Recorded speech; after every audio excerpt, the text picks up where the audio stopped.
राधे राधे प्यारे भक्तों। मकर संक्रांति का दिन कोई साधारण त्योहार नहीं है। ये वह दिन है जब पूरे साल की दिशा बदलने की शक्ति होती है। शास्त्रों में कहा गया है कि जिस दिन सूर्य देव अपनी चाल बदलते हैं उसी दिन मनुष्य के भाग्य की दिशा भी बदल सकती है। और यही कारण है कि मकर संक्रांति को साल का सबसे गहरा, सबसे प्रभावशाली और सबसे निर्णायक दिन माना गया है। लेकिन अफसोस की बात यह है कि आज के समय में लोग इस दिन को केवल पतंग उड़ाने, तिलगुड़ खाने और पकवान बनाने तक सीमित कर देते हैं, जबकि इस दिन एक ऐसा गुप्त और सरल उपाय बताया गया है जो जीवन की बड़ी से बड़ी परेशानियों को जड़ से समाप्त कर सकता है। दोस्तों, आज मैं आपको उसी उपाय के बारे में बताने जा रहा हूं। ये उपाय सुनने में बहुत छोटा लगेगा, इतना छोटा कि कई लोग इसे नजरअंदाज कर देंगे, लेकिन याद रखिए, शास्त्रों में कहा गया है कि कभी कभी सबसे छोटे उपाय ही सबसे बड़े परिणाम देते हैं। मकर संक्रांति के दिन यदि कोई व्यक्ति चुपचाप बिना किसी को बताए पूरी श्रद्धा और सही नियमों के साथ गौ माता को एक विशेष वस्तु खिला देता है तो उसके जीवन में धन, अन्न, सुख और शांति की कभी कमी नहीं रहती। इतना ही नहीं, उसके जीवन से पितृ दोष, ग्रह दोष और वास्तु दोष जैसे भारी दोष भी धीरे धीरे समाप्त होने लगते हैं। ये कोई सामान्य संयोग नहीं है। कहा गया है कि पूरे 752 वर्षों के बाद मकर संक्रांति पर ऐसा अद्भुत योग बन रहा है जिसमें किया गया छोटा सा कर्म 7 जन्मों तक फल देता है। सोचिए, सिर्फ एक दिन का सही किया गया उपाय और उसका प्रभाव पीढ़ियों तक। जिन घरों में वर्षों से कलह है, पैसों की तंगी है, बीमारी है या काम बनते बनते बिगड़ जाते हैं, उन सभी समस्याओं की जड़ पर यह उपाय प्रहार करता है। लेकिन यहां एक बहुत बड़ी बात समझने की है। उपाय करना आसान है, पर उसके नियम और संकल्प का पालन करना उतना ही जरूरी है। अक्सर लोग गलती यही करते हैं कि वे उपाय तो कर लेते हैं, लेकिन उसके पीछे जो नियम और भावना होती है उसे नजरअंदाज कर देते हैं और फिर कहते हैं कि उपाय का असर नहीं हुआ। इसलिए मैं आपसे साफ कहना चाहता हूं कि इस उपाय के नियम थोड़े कठोर हैं, लेकिन वही नियम इसकी शक्ति भी है। बिना नियम के किया गया उपाय बीज की तरह होता है। जिसे पानी नहीं मिला वह कभी फल नहीं देता। इसलिए मकर संक्रांति के दिन गौ माता को क्या खिलाना है ना, कैसे खिलाना है, किस समय खिलाना है और मन में क्या संकल्प रखना है, ये सब जानना आपके लिए बेहद जरूरी है। अब सवाल ये उठता है कि आखिर गौ माता और मकर संक्रांति का आपस में क्या संबंध है। दोस्तों, सनातन धर्म में गौ माता को केवल पशु नहीं माना गया, बल्कि उन्हें माता का दर्जा दिया गया है। कहा गया है कि गौ माता के शरीर में सभी देवी देवताओं का वास होता है और मकर संक्रांति के दिन जब सूर्य देव उत्तरायण होते हैं तब देवताओं का समय प्रारंभ होता है। यानी यह दिन देव शक्तियों को प्रसन्न करने का सबसे श्रेष्ठ अवसर होता है। ऐसे में गौ माता को श्रद्धा से अर्पण किया गया थोड़ा सा अन्न भी सीधे देवताओं तक पहुंचता है। मैं आपसे हाथ जोड़कर एक छोटा सा निवेदन करना चाहता हूं, इस बात को हल्के में मत लीजिए। मकर संक्रांति साल में केवल एक बार आती है, यह कोई रोज मिलने वाला अवसर नहीं है।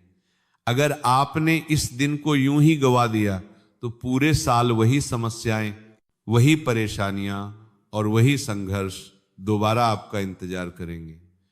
लेकिन अगर आपने इस दिन सही भाव, सही नियम और सही संकल्प के साथ ये उपाय कर लिया तो आने वाला समय आपको खुद बताएगा कि आपने कितना बड़ा निर्णय लिया था। आगे मैं आपको विस्तार से बताऊंगा कि वह गुप्त वस्तु क्या है जो गौ माता को खिलाई जाती है, इसके नियम क्या है, किन सावधानियों का पालन करना जरूरी है और यह उपाय किन किन रास्तों से आपके जीवन में धन, सुख और शांति लेकर आता है, इसलिए इस बात को अंत तक ध्यान से सुनना और समझना बहुत जरूरी है, क्योंकि ये जानकारी केवल जानने के लिए नहीं बल्कि जीवन बदलने के लिए है। क्योंकि मकर संक्रांति सिर्फ एक साधारण दिन नहीं है। इसी दिन सूर्य की चाल बदलती है, इसी दिन प्रकृति का एक नया हिसाब शुरू होता है। जी हाँ दोस्तों, देखिए प्राचीन काल में पुराने समय के लोग इसे बहुत गंभीरता से लेते थे, क्योंकि उन्हें पता था कि इस दिन की गई छोटी सी गलती पूरे साल पर भारी पड़ सकती है। इस दिन का महत्व इसलिए और भी बढ़ जाता है क्योंकि इस साल का सबसे पहला त्योहार होता है। जी हाँ दोस्तों, कि इस दिन की गई छोटी सी गलती भी पूरे साल पर भारी पड़ सकती है, और इस दिन किया गया छोटा सा सही काम पूरे साल का सहारा बन सकता है। मकर संक्रांति का असली मतलब है रुकावट से निकलना, ठहराव को तोड़ना और जीवन में आगे बढ़ना। इसीलिए हमारे बुजुर्ग कहते थे कि इस दिन जो बीज बोया जाता है वही पूरे साल फल देता है। अर्थात जो उपाय किया जाता है वही उपाय पूरे साल हमारी जीवन की व्यवस्था को सुधारना है। दोस्तों, इसीलिए देखिए इस दिन दान का भी बहुत महत्व होता है। पुराने काल से ही लोग मकर संक्रांति के दिन दान करते आ रहे हैं। इस दिन अन्नदान, संयम और व्यवहार पर बहुत ध्यान दिया जाता है, क्योंकि धन केवल पेशे से नहीं बनता है। धन बनता है सोच से, कर्म से और समय की समझ से। जी हाँ दोस्तों, आपने देखा होगा कि बहुत लोग साल भर तक मेहनत करते हैं, खून पसीना बहाते हैं, लेकिन फिर भी पैसा नहीं टिकता है। अन्न होते हुए भी घर में कमी की भावना बनी रहती है। और धन बनता है सोच से, कर्म से। जी हाँ दोस्तों, देखिए बार बार खर्च अचानक आ जाता है और खर्च आता है, पैसा रुकता नहीं है, और इसके पीछे कारण अक्सर वही अदृश्य रुकावटें होती हैं जिनका समाधान हमारे शास्त्रों और परंपराओं में छुपा हुआ है। देखिए मकर संक्रांति पर तिल और गुड़ इसलिए खाए जाते हैं क्योंकि तिल त्याग का प्रतीक है और गुड़ मिठास का, यानी जीवन में कड़वाहट को छोड़कर मिठास अपनाने का संकेत है। इस दिन दान इसलिए कहा गया है क्योंकि जब सूर्य दिशा बदलता है तब अहंकार छोड़ना सबसे जरूरी होता है। पुराने समय में लोग इस दिन ज्यादा बोलते नहीं थे, झगड़ा नहीं करते थे और किसी भूखे को देखकर अनदेखा नहीं करते थे। जी हाँ दोस्तों, क्योंकि माना जाता था कि इस दिन की गई उपेक्षा सीधे भाग्य में दर्ज हो जाती है। इस दिन किए गए कर्म सीधे भाग्य की किस्मत की दिशा को बदल देते हैं। जी हाँ दोस्तों, इसलिए कहा गया है कि मकर संक्रांति का पर्व साधारण नहीं माना गया है। अब यहां एक बहुत गहरी बात आती है जिसे बहुत कम लोग समझते हैं। मकर संक्रांति पर प्रकृति सुनती है लेकिन शोर नहीं सुनती, दिखावा नहीं देखती। मकर संक्रांति का पर्व है सिर्फ भावना और मौन को किए गए कर्मों को ही पहचानना। यानी कि जो गुप्त उपाय और जो गुप्त कार्य अगर हम मौन रहकर करेंगे, सबसे छुपा कर करेंगे, तभी उसका फल हमें प्राप्त होगा। दोस्तों, इसीलिए जो लोग इस दिन कैमरा लगाकर लोगों को दिखाकर दान करते हैं उन्हें संतोष तो मिलता है लेकिन स्थायी फल नहीं। क्योंकि देखिए आज के समय में लोगों ने दान पुण्य को भी एक ट्रेंडिंग टॉपिक बना दिया है। गौशाला में लोग जा रहे हैं तो वहां पर फोन निकाल कर खड़े हो जाते हैं, गाय माता को चारा खिलाते हैं, किसी अन्य और धन का किसी गरीब को दान कर रहे हैं तो उनके साथ फोटो खिंचवाते, वीडियो बनाने लग जाते हैं, लोगों को दिखावा करते हैं। लेकिन शास्त्रों में बताया गया है कि दो चीजें हमें हमेशा लोगों से छुपा कर करना चाहिए। पहला दान और दूसरा पूजा पाठ और ध्यान। क्योंकि ये दो चीज जितनी छुपी हुई रहेंगी उतना फल आपको मिलेगा जल्दी ही। तो देखिए कि अब धीरे धीरे मैं आपको उस दिशा में ले जा रहा हूं जहां असली रहस्य छुपा है। लेकिन उससे पहले ये समझना जरूरी है कि गाय को हमारे शास्त्रों में इतना ऊंचा स्थान क्यों दिया गया है। जी हाँ दोस्तों, क्योंकि देखिए ये उपाय सिर्फ गौ माता पर ही निर्भर करेगा और उस इंसान पर निर्भर करेगा जो इंसान ये उपाय कर रहा है। तो आज ये उपाय किस तरह से अपनी दिव्य शक्ति तुम्हें दिखाएगा, ये उपाय किस तरह से तुम्हारे जीवन से अंधकार को मिटाएगा, ये उपाय किस तरह से तुम्हारे जीवन में खुशियों की रोशनी लेकर आएगा, हर एक बात समझ लेना। धन बादी के तालिस के आपकी और कुछ की तरह से तुम्हारे जीवन में खुशियों की रोशनी लेकर आएगा। हर एक बात अच्छे से सुन लेना, क्योंकि अगर तुमने अनसुना किया या तुम कोई बात भूल गए तो ये उपाय अपना नकारात्मक असर भी दिखा सकता है। यानी कि तुम तो सोचोगे कि यार मैंने तो जीवन में अपना अच्छा, अपना भला करने के लिए उपाय किया था, लेकिन मेरे साथ बुरा क्यों हो गया। इसके पीछे का कारण यही होगा कि तुमने एक एक बात को अच्छे से नहीं समझा होगा या एक एक बात को अच्छे से नहीं सुना होगा।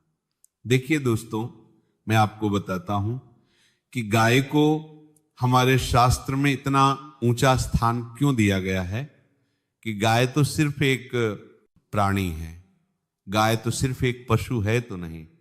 देखिए, गौ माता तुम्हारे पूरे जीवन से संबंध रखती है। गौ माता के अंदर ही तुम्हारे जीवन के ना जाने कितने रहस्य छुपे हुए हैं। जब किसी व्यक्ति की मृत्यु हो जाती है तो हम क्यों उसके नाम का गौ माता को चारा डालते हैं? क्या तुमने कभी सोचा है?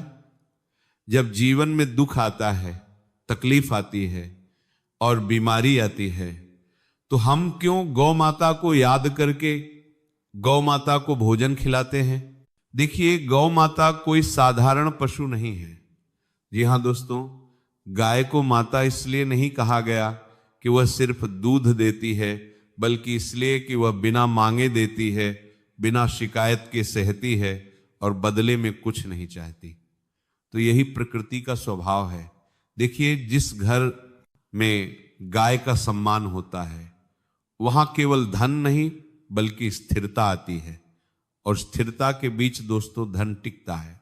जी हाँ, लेकिन ध्यान रखिए, यहां मैं किसी को दिखाने वाला उपाय नहीं बता रहा, ना ही कोई ऐसा काम जो बाजार में बिकता हो, क्योंकि मैं गारंटी के साथ कहता हूं कि पूरे YouTube पर आपको आज से पहले इस उपाय के बारे में किसी ने नहीं बताया होगा ना, किसी कथावाचक ने बताया होगा ना, किसी गुरुजन ने बताया होगा ना, किसी विशेष पंडित या ज्ञानी ने बताया होगा, क्योंकि ये उपाय इतना गुप्त है कि इस उपाय का उल्लेख किसी भी शास्त्र में नहीं मिलता है।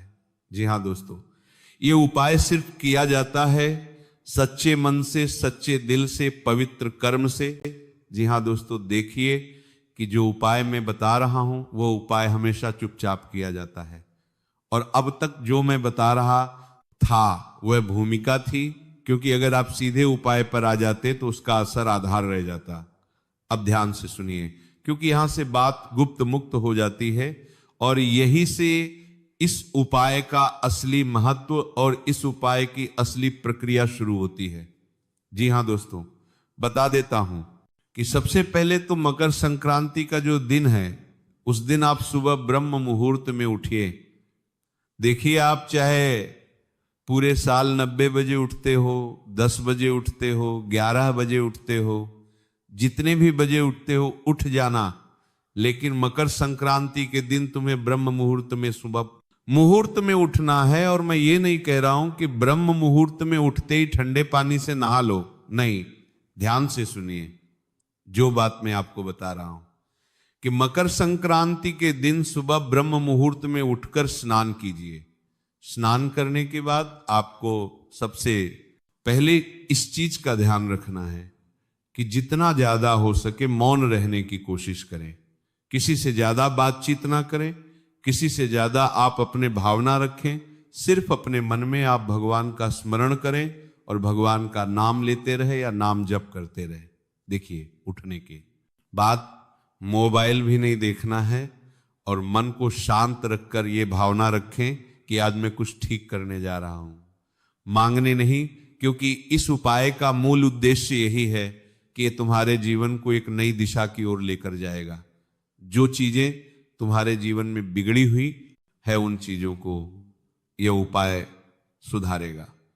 जी हाँ दोस्तों, देखिए मन में आपको यही भावना रखनी है कि आज मैं कुछ ठीक करने जा रहा हूं, मांगने नहीं जा रहा हूं। इसके बाद गाय के लिए जो चीज बनाई जाती है वह देखने में बहुत साधारण होती है, इसीलिए लोग इसे हल्के में ले लेते हैं, लेकिन यही इसकी ताकत है। देखिए जो चीज मैं बता रहा हूं वो चीज बहुत साधारण है और उस चीज के बारे में आपको आज से पहले किसी ने नहीं बताया होगा। इसके साथ ही इस चीज का भी ध्यान रखिएगा कि इस उपाय में ना कोई मंत्र बोलना है, ना कोई नाम लेना है, बस समझ के साथ करना है। और गाय को जो खिलाया जाता है वह थोड़े से सफेद तिल। यह भी बताऊंगा कि मकर संक्रांति और तेल का क्या महत्व है, लेकिन उससे पहले आप सुन लीजिए कि गाय को खिलाने वाली वह गुप्त चीज क्या है। कान खोल लीजिए और अगर आप किसी कागज पर लिखना चाहते हैं तो लिख भी लीजिए, ताकि अच्छा रहेगा कि आप भूले नहीं। ध्यान से सुनिए, आपको थोड़े से सफेद तिल लेने हैं, थोड़े से काले तिल लेने हैं और उत्सुकता के लिए काम का थोड़ा सा गुड़ का चूर्ण लेना है। और ध्यान रखें, टुकड़ा नहीं, आपको चूर्ण लेना है। यानी कि अगर आपके घर में गुड़ है तो उस गुड़ को आप पीस लें। अब उसमें कुछ कच्चे चावल के दाने और सबसे अंत में उंगली से छुआ एक नमक बूंद देसी घी आपको उसमें मिलाना है। से कि उसके अंदर थोड़ा सा काला नमक मिलाना है, थोड़ा सा सेंधा नमक मिलाना है और गाय का शुद्ध पवित्र एक चुटकी घी उसके अंदर मिलाना है। अब यहां एक बहुत गुप्त है कि सेंधा नमक जो मिलाया जाता है तो वह नमक साधारण नहीं होता है। और यह भी ध्यान रखिएगा कि आप गलती से कहीं साधारण नमक मत मिला देना, उसमें थोड़ा सा सेंधा नमक मिलाना और थोड़ा सा काला नमक मिलाना। देखिए ये सब किसी थाली में सजा कर नहीं, बल्कि सीधे हाथ में लेकर गाय को खिलाना। अगर आप अपनी हथेली में रखकर गाय को खिलाओगे और गाय ने अपनी जीभ से तुम्हारी हथेली को स्पर्श कर लिया, आपकी बात करने तुम्हारी बनानी नहीं। तलवार में हथेली करना तो समझ जाना कि साक्षात माता ने तुम्हारे सारे कष्टों को अपने अंदर समाहित कर लिया है। क्योंकि देखिए आपको मैं बता देता हूं कि ये सब चीजें अगर आप थाली में रखकर गौ माता को अर्पित करेंगे तो उतना जल्दी असर नहीं होगा। सीधे हाथ में लेकर गाय को खिलाना है। उसके बाद ध्यान रहे ये उपाय आप कर ले तो किसी को बताना नहीं है, ना किसी को दिखाना है। और सबसे जरूरी बात, खिलाते समय कोई इच्छा नहीं बोलनी है। बिल्कुल खाली मन रखना है, शांत मन रखना है। मन में किसी के प्रति ना तो नकारात्मक भाव उत्पन्न हो, ना किसी के प्रति हम गलत सोचे, ना किसी के प्रति अच्छा सोचे। खाली मन रखना है। कोई भी आपको अपनी इच्छाएं नहीं भूलनी है। जी हां, बस मन में यह भावना रखना है कि जो होगा सही होगा और जो आप माता मेरे लिए करेगी उसी में मेरी खुशी होगी। इतना बोलना है। और बता देता हूं कि अगर इसे गाय थोड़ा सा भी खा लेती है, अर्पित कर लेती है, तो समझ लीजिएगा कि संकेत मिल गया है। इसके बाद पूरे साल एक नियम अपने आप लग जाता है, आप अन्न का अपमान नहीं करेंगे। इस उपाय को करने के बाद 3 से 4 नियम है जो मैं बता रहा हूं। अन्न का अपमान नहीं करेंगे, क्योंकि अन्न किससे संबंध रखता है? मां अन्नपूर्णा से अन्न का अपमान करोगे तो आप सीधा मां अन्नपूर्णा का अपमान करोगे। दूसरी चीज है दोस्तों कि खाने को व्यर्थ नहीं फेंकेंगे और महीने में कम से कम एक बार किसी जानवर या किसी पक्षी के लिए चुपचाप आप कुछ खाने का रख देंगे बिना किसी को बताए। देखिए इतना तो आप कर ही सकते हैं। हर इंसान रोज दान पुण्य तो करता ही है, तो मैं आपको कह रहा हूं कि भले आप रोज मत करना, लेकिन हर महीने आप पशु या पक्षी के लिए कुछ खाने का जरूर रख देना। क्योंकि आपको ध्यान रखना चाहिए कि कुछ भी उपाय अगर हम करते हैं तो वह उपाय तभी फल देगा जब हम उस उपाय में अपना थोड़ा सा मन, थोड़ा सा तन और थोड़ा सा धन समर्पण करेंगे। तो जी हाँ दोस्तों, बता देता हूं कि यही इस उपाय की पूरी श्रृंखला है। यह कोई चमत्कार नहीं बल्कि संतुलन है। और जब संतुलन बनता है तो अन्न और धन अपने आप रास्ता ढूंढ लेते हैं। तो यही कारण है कि पुराने लोग बिना ज्यादा कमाए भी कभी खाली नहीं रहते थे। मकर संक्रांति का यही असली रहस्य है, कम बोलो, सही करो और समय पर करो। जो इस बात को समझ गया उसके घर में कमी शब्द धीरे धीरे खुद ही निकल जाता है। जी हाँ दोस्तों, देखिए मकर संक्रांति के दिन अगर आप इस उपाय को करेंगे तो ये उपाय आपको बहुत जल्दी लाभ देगा, और उस लाभ की सीमा भी ये उपाय तय करेगा कि कितनी मात्रा में देना है और कैसे देना है। इसके बाद देखिए मैं आपको बताता हूं कि ये उपाय किस तरह अपना असर दिखाएगा। देखिए दोस्तों, मैं ये नहीं कह रहा हूं कि इस उपाय को करने के बाद तुम रातों रात करोड़पति बन जाओगे, अरबपति बन जाओगे, तुम्हारी लॉटरी लग जाएगी, नहीं। देखिए ये उपाय रातों रात करोड़पति बनने का नहीं है, बल्कि इसका असर वहां दिखता है जहां असली परेशानी होती है। पैसा आते हुए भी रुकता नहीं है, बेवजह खर्च निकल जाता है, मेहनत के हिसाब से फल नहीं मिलता है। यानी कि जितनी भागदौड़ हम जीवन में करते हैं, जितनी मेहनत करते हैं, जितना पसीना बहाते हैं, उसके अनुसार हमें फल नहीं मिलता है। तो इस उपाय के बाद से सबसे पहले यही महसूस होता है कि पैसे का बहाव सुधारने लगता है, खर्च सोच समझकर होने लगता है, और अचानक होने वाले नुकसान कम होते हैं और धीरे धीरे बचत बनने लगती है। यानी धन आता भी है और धन आपके जीवन में टिकने भी लगता है। साथ ही दोस्तों देखिए कि अगर मैं बात करूं कि इस उपाय से आपके घर परिवार में क्या असर होगा, तो देखिए घर और परिवार के मामले में इसका बहुत गहरा असर होता है, क्योंकि धन की कमी पहले मन में अशांति आती लाती है, और इस उपाय के बाद घर का माहौल धीरे धीरे शांत होने लगता है। बेवजह के झगड़े कम होते हैं, घर में बैठने का मन करने लगता है और एक दूसरे की बात सुनने की क्षमता बढ़ती है। कई लोगों को यह भी अनुभव होता है कि घर में अन्न की बरकत बढ़ जाती है और थोड़े काम में चलन होता है और भोजन की कदर अपने आप होने लगती है। यानी कि देखिए अक्सर कई घरों में ऐसा होता है कि परिवार एक साथ बैठकर भोजन खाने में असमर्थ रहता है। कभी घर का कोई व्यक्ति किसी काम में अटका हुआ है, कभी कोई व्यक्ति बाहर गया हुआ है। इस वजह से देखिए घर का जो माहौल होता है वो बिगड़ने लगता है। और शास्त्रों में बताया गया है कि हमें दिन में एक समय कम से कम पूरे परिवार को साथ बैठकर भोजन करना चाहिए। देखिए विवाह और रिश्तों की बात करें तो ये उपाय सीधे शादी कराने वाला नहीं है। आप सोच रहे होंगे कि इस उपाय को करने के बाद तो मेरे शादी विवाह के योग बन जाएंगे, मेरे तुरंत विवाह हो जाएगा। तो देखिए तुरंत विवाह तो नहीं होगा, लेकिन हाँ शादी विवाह होने के योग जरूर बनेंगे कि रिश्तों में जो अड़चने आती हैं, बार बार बात बिगड़ जाना, सही रिश्ता आते आते टूट जाना, घर में मनमुटाव पर इसका असर पड़ता है। क्योंकि जब व्यक्ति के भीतर ढेर स्थिरता आती है तो रिश्तों में भी वही उड़ जाती है। विवाहित लोगों के लिए यह उपाय समझ और सहनशीलता बढ़ाता है, जिससे संबंध बहुत मजबूत होते हैं। जी हाँ दोस्तों, देखिए मानसिक स्थिति और आत्मविश्वास पर इसका प्रभाव पड़ता है। बहुत लोग बाहर से ठीक दिखते हैं लेकिन अंदर से लगातार डर, चिंता और असुरक्षा में रहते हैं। तो ये उपाय करने के बाद मन हल्का महसूस करता है, बिना कारण की बेचैनी खत्म होती है और व्यक्ति को लगता है कि चीजें उसके खिलाफ नहीं बल्कि उसके साथ चल रही है। यही आत्मविश्वास आगे चलकर धन और सफलता का रास्ता खुलता है।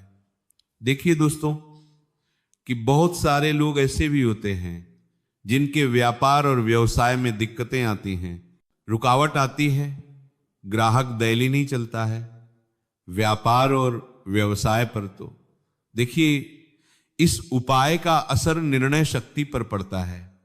बहुत बार नुकसान इसलिए होता है क्योंकि गलत समय पर गलत फैसला ले लिया जाता है, भरोसे के लायक होने वाले लोगों पर भरोसा कर लिया जाता है, और जिनके ऊपर हमें भरोसा नहीं भी होता उनके ऊपर भी हम भरोसा कर लेते हैं। तो इस उपाय के बाद व्यापार में स्थिरता आती है, ग्राहक धीरे धीरे बढ़ते हैं, पुराने अटके हुए काम चलने लगते हैं, और सबसे खास बात है मन भ्रमित कम हो जाता है। क्योंकि कई बार इंसान भ्रम में आकर ही अपने ऊपर मुसीबतों को निमंत्रण दे देता है, जिससे फैसले साफ और मजबूत नहीं हो पाते हैं। तो देखिए, ये मन को, भ्रम को संतुलित करता है। ये बदलाव अचानक नहीं बल्कि लगातार महसूस होता है। तो दोस्तों, आशा करता हूं कि ये उपाय आपको बेहद पसंद आया होगा, और मकर संक्रांति पर आप सभी इस उपाय को जरूर करने वाले हैं। तो उपाय करने वाले हैं तो मेरी एक एक बात को ध्यान में आप रख लीजिएगा। उपाय से संबंधित नियम, उपाय से संबंधित छोटे छोटे आपको गुप्त रहस्य और छोटी छोटी सावधानियां आपको रखना पड़ेगी।